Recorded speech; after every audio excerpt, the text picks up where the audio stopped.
more than 1 year since Skate 2 came out, yet here we are with Skate 3. The franchise was a breath of fresh air when it first hit the scene. It was a major change from the high-flying antics of the Tony Hawk series. It was much more of a realistic take on skateboarding with a nicely tuned, reimagined control scheme. For the third game, developer Blackbox has added brand new online modes, specifically focusing on team play. Is this enough to keep the formula fresh, or is this a quick cash-in on a popular franchise? Let's skate to it and find out.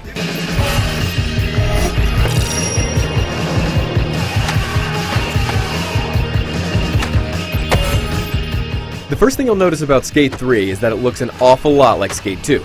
This is not necessarily a bad thing because the game still looks good. Taking place in a new city called Port Carverton, the environments are both well designed and fun to play on. It still follows the same feel of the first two games, so you won't get crazy skate parks in the moon or anything like that. The frame rate does hitch sometimes and the camera is moving around and the physics can be a little wonky. Whereas the first problem doesn't really affect gameplay, one time the physics did cause me to get caught in a dumpster which then magically flew in front of me, forcing me to restart the challenge.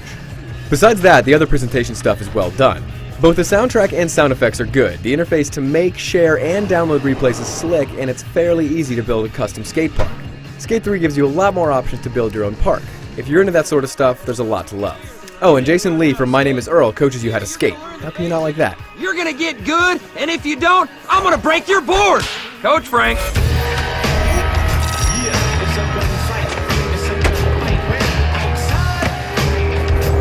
The big new change to the game is the addition of team play. However, this isn't as much of a sweeping change as you might think. Throughout the career mode, you'll build a team of skaters to take on challenges with you. You can either attempt these challenges with your friends online, or computer-controlled players will help you out.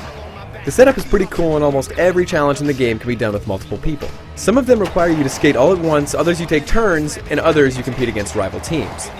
Everyone who skates will reap the rewards of a completed challenge, so there's a lot of incentive to do things together. With that said, co-op doesn't completely change the feel of the game. You're just doing the same stuff with more people.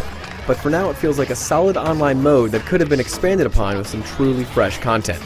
As for the game itself, things are largely the same from previous skates. Unlike the Tony Hawk series, moves are pulled off by flicking the thumbstick in different directions. You don't push face buttons to pull off tricks. I personally find it more intuitive and the controls still feel good. Skate 3 has more tricks in it, they look awesome, and the Hall of Meat is as painful as ever.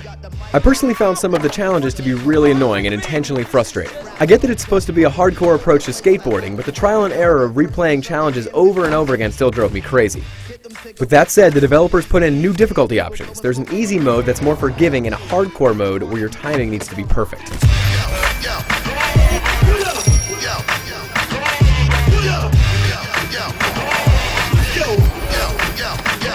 Skate 3 doesn't change the series, but it does refine it. Still, the fact remains that if you're looking for huge changes, you won't find any. People who just picked up Skate 2 a year ago may want to think twice before they spend another $60 on number 3. However, while it may not be revolutionary, it still is the most complete skate experience out there. For more info on the game, head over to IGN.com.